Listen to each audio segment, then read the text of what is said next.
Сегодня у нас отличная новость. Я хотел бы обсудить лаваш. Это самое большое изменение в поиске Яндекса за последние 10 лет. Как мы представляем идеальный пользовательский опыт? Но еще у нас есть специальный курьер, и он не человек. Трансформеры на самом деле дали нам рекордный уровень в качестве поиска. А потом случился Марс. Ничего себе. Вы думаете, мы только помидорчики до лавки делаем? Отличный вопрос.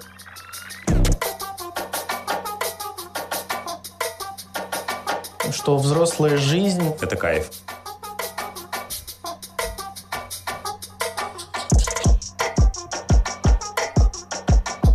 Подход какой? Делай хорошо, хорошо будет. И Яндекс один из таких примеров.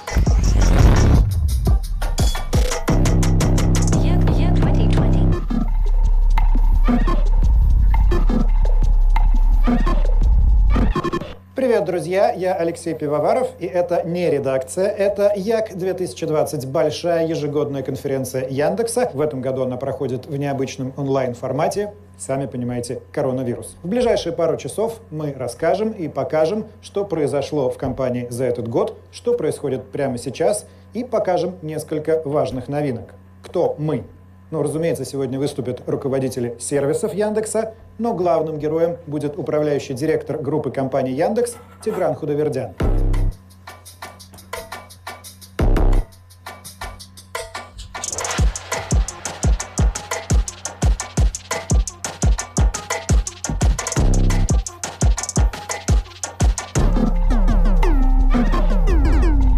Привет, Тигран. Привет. Мы до начала интервью обсудили на «вы», на «ты», решили на «ты». Мы все на «ты». А скажи, пожалуйста, а почему я общаюсь сейчас с тобой, а не с Воложем? Аркадий Волож, сооснователь и генеральный директор группы компаний Яндекс. Добрый день всем. Яндекс сегодня, на самом деле, в некотором смысле управляется новым поколением менеджеров. Я один из них. То есть на сегодняшний день компанией управляешь ты? Кто управляет, на самом деле, компанией, непонятно. Вообще Яндексом сложно управлять. Мне кажется, я мечтал быть директором, когда был ребенком. Ага. Я всегда это представлял себе, такой кабинет, ты сидишь. Ну, не, про секретарша я тогда не знал, но я представлял, что там стучатся в дверь, заходят, задают вопрос, и ты отвечаешь. Мне кажется, многие так представляют, что управление компанией — это вот там даешь команды, и они исполняются. А на самом деле ты дирижируешь оркестром. На самом деле, оркестром оркестров. Яндекс-конференция Як. Да. Это не является ли заимствованием формата, у того же Стива Джобса и прочих больших американских корпораций, которые любят такие конференции? Я думаю, что вот этот формат ежегодного рассказа о чем же мы занимаемся, это возможность выстроить такой мостик между компанией, еще один мостик между компанией и потребителем. Что такое Яндексоид? Яндексоид — это такая среда. Не знаю, ты когда-нибудь участвовал в олимпиадах каких-нибудь школьных? Было дело. Было. Там мои воспоминания такие. Ты первый парень в деревне, в своем классе, в своей школе. Такой большой молодец. Думаешь, что лучше всех разбираешься в теме. Приезжаешь там, например, на городскую олимпиаду, неважно, с городской или на республиканскую, и ты, в общем, понимаешь, что тут вообще все умнее тебя, просто все вот это твое величие разбивается от того, что собрались сильнейшие. Быть индексоидом — это быть олимпиадом.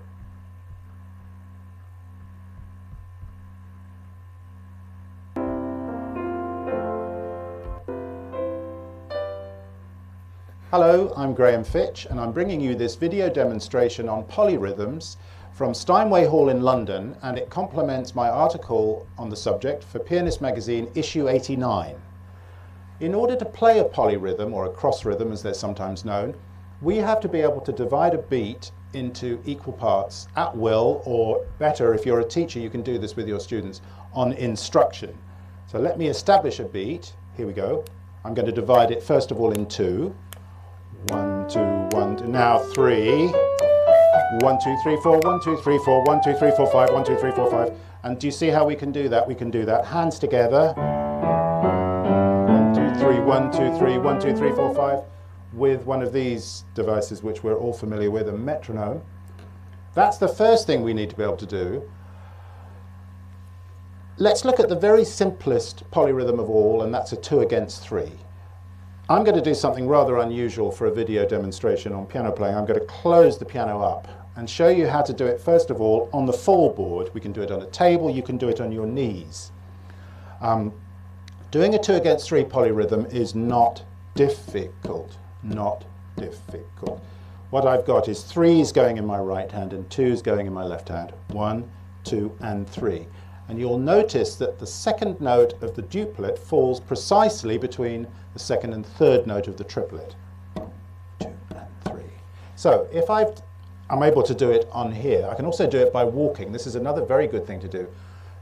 Walk and count your footsteps in, let's say, 3s, and clap the 2s. So that would be, okay? And you can do it the other way around. Walk in 2s and clap in 3s. Very good way to feel the polyrhythm in the whole body, rather than just in the tips of the fingers. For beginners, this is a good way of doing it. Simply use the black keys of the keyboard. And of course, do it the other way around. Coming back to our scale.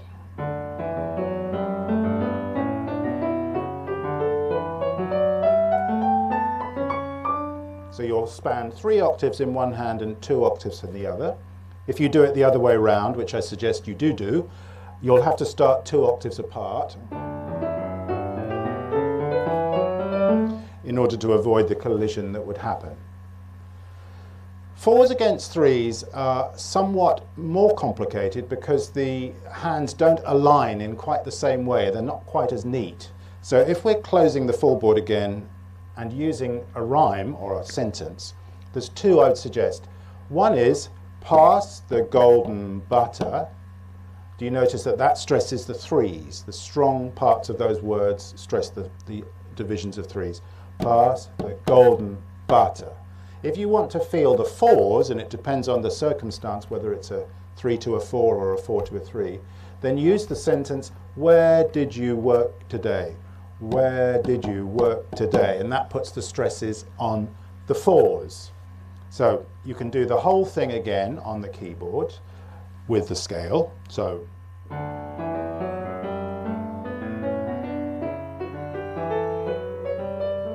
see what I'm doing there? 4 in the one hand against a 3 in the other.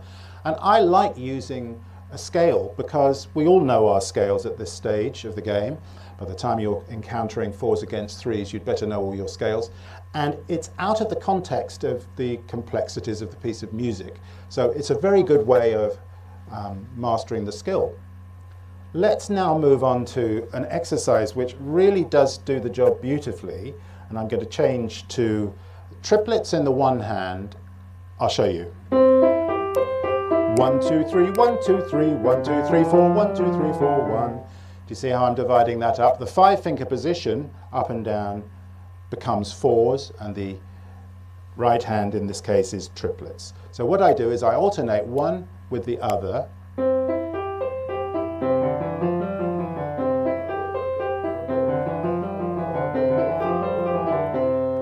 And then at one point when I feel confident, I'm going to try it with both hands together.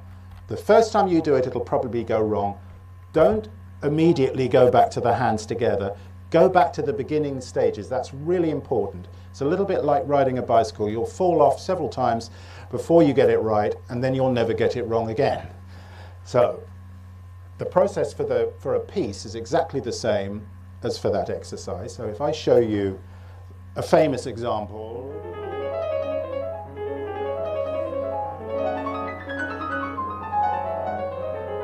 Which happens to be a 6 against an 8, which is the same thing as a 3 against a 4. I'm going to use my trusty metronome now. We just establish a pulse and divide it alternately in 3s and then the 4s.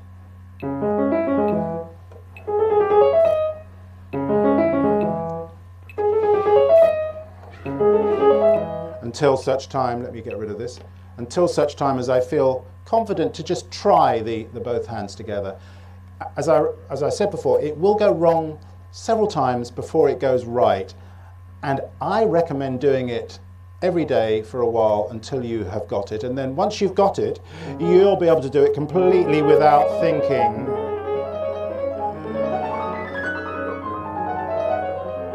Now that, of course, was the famous Fantasy Impromptu by Chopin. But you can use that method for any given polyrhythm, where it be it a 5 against a 7 or a 9 against a 4, whatever it is, that process will work. So I hope that's helped you, and I look forward to seeing you again soon.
Как стать разработчиком, если никогда не программировал? Работал 5 лет на железной дороге, был помощником машиниста и понимал то, что дальше я так не хочу работать. Хотим обозначить, что сейчас для нас наступает...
Republican Senator Marco Rubio posts a Bible verse on Twitter most every day. Recent ones include messages about respect, humility, loving your enemies. These are important themes, especially in the moment that we're in.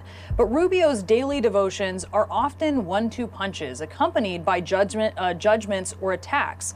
On Tuesday, just before he quoted Proverbs and urged folks not to rejoice when your enemies fall, he went after President-elect Joe Biden's first nominees. He said, quote, Biden's cabinet picks went to Ivy League schools, have strong resumes, attend all the right conferences, and will be polite and orderly caretakers of America's decline. I support American greatness, and I have no interest in returning to the normal that left us dependent on China. Now, there is certainly a debate to be had between Republicans and Democrats on some very key issues that they are facing at this point in time, right? This includes ideologies that guiding each party on policy, and that would include U.S. and China relations. But Rubio is also going after Biden's picks for being educated and qualified and networking with people who know about the fields that they are now leading in. This is what they are now doing, what they're in charge of. It is a rejection of experience and expertise that permeated the Republican Party even before President Trump.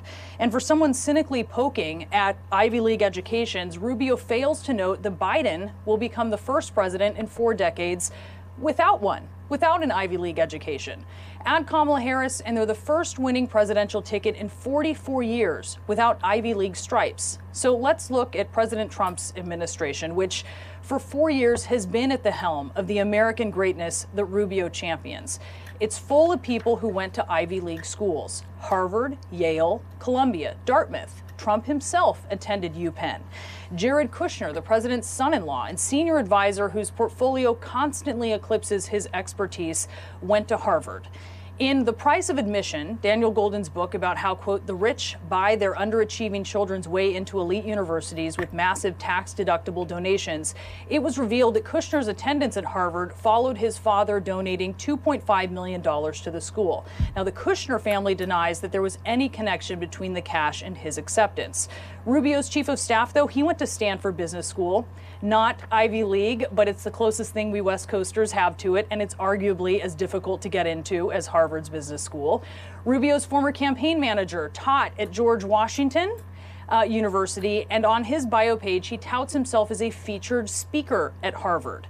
The president himself, who we mentioned, for 4 years has helmed the American greatness that Rubio is talking about in his tweet. He considers his matriculation at Harvard. The president, on his bio page, he touts himself as a featured speaker at Harvard. The president himself, who we mentioned, for 4 years has helmed the American greatness that Rubio is talking about in his tweet. He considers his matriculation from the business school at UPenn among his greatest accomplishments, even 50 years after graduation. You know, I went to the Wharton School of Finance. Nice student. That's very smart. You know, Ivy League school, great, the best business school, I think. It's one of the hardest schools to, even in my day. I went to an Ivy League college. I was a nice student. I did very well. I'm a very intelligent person. You know, I'm an Ivy League. I went to an Ivy League college. I went to the Wharton School of Finance, which is the best business school in the world. I'm like a smart person. We have people running this country who are stupid. They're stupid. I went to an Ivy League school. I'm very highly educated. Now, Rubio's dig at Ivy League schools is actually an attack on elitism, which is a conversation that can be had. But this is with education standing in as the punching bag. It's a safe bet. Only about 1/3 of Americans have a 4-year college education, according to the most recent census figures. White Democrats are considerably more likely to be college educated than white Republican voters. And as Democrats have struggled to bridge that divide for years in a very real way, Republicans, even Ivy League educated ones, have tried to exploit it. We have a president who I think is a nice guy, but he spent too much time at Harvard, perhaps. I didn't learn about the economy just reading about it or hearing about it in the faculty lounge at Harvard. Now, ironically, Mitt Romney spent more time at Harvard. Economy just reading about it or hearing about it in the faculty lounge at Harvard. Now, ironically, Mitt Romney spent more time at Harvard than Obama did. He was a businessman, but he earned 2 Harvard graduate degrees to Obama's 1. And of the 1,300 students in Romney's class, only 15 earned the joint degree in business and law that Romney did. 3 of Romney's sons also went to Harvard. Among the Republican political elite, it's not real, this outrage about being educated. It's often just cynically feigned to score political points at the expense of the good of the country.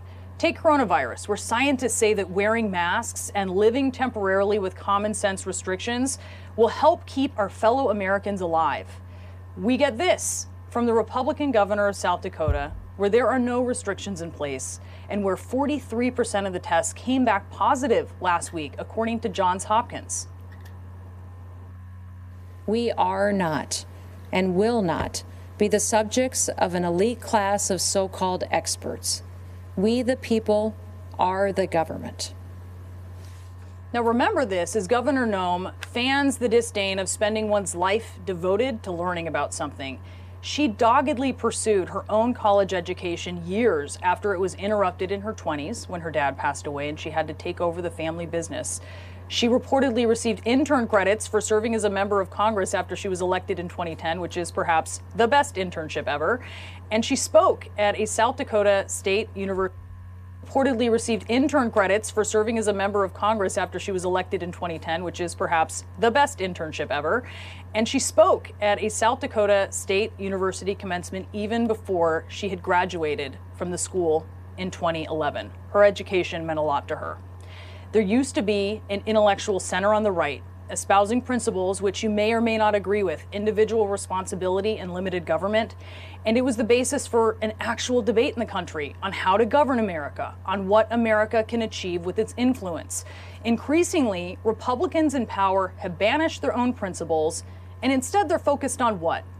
Tearing things down, like education, expertise, science, facts that will keep Americans safe. How can America have a reasoned policy debate when some members of one party, many members of one party, have said coronavirus is a hoax, when they won't acknowledge reality, like Senator Rubio, who has not yet acknowledged that Joe Biden won the election.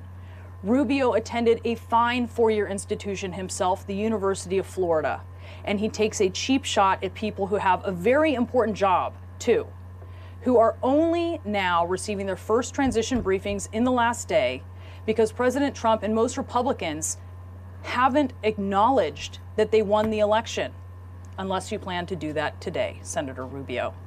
I want to talk now with CNN political commentator Essie Cupp, who is joining me. And look, full disclosure, Essie, you are a graduate of Cornell University, an Ivy League school. I apologize. I am. Congratulations.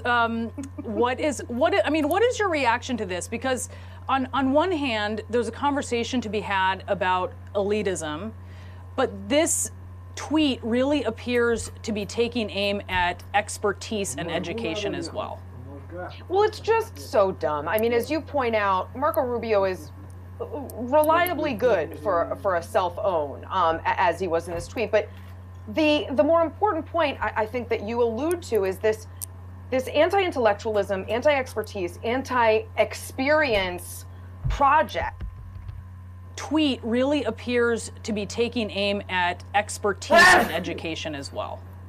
Well, it's just so dumb. I mean, as you point out, Marco Rubio is reliably good for a self-own, as he was in this tweet. But the more important point I think that you allude to is this anti-intellectualism, anti-expertise, anti-experience project that has been cloaked in conservative populism over decades has, I think, become hackneyed and kind of lazy, but also demonstrably dangerous, especially right now during a pandemic.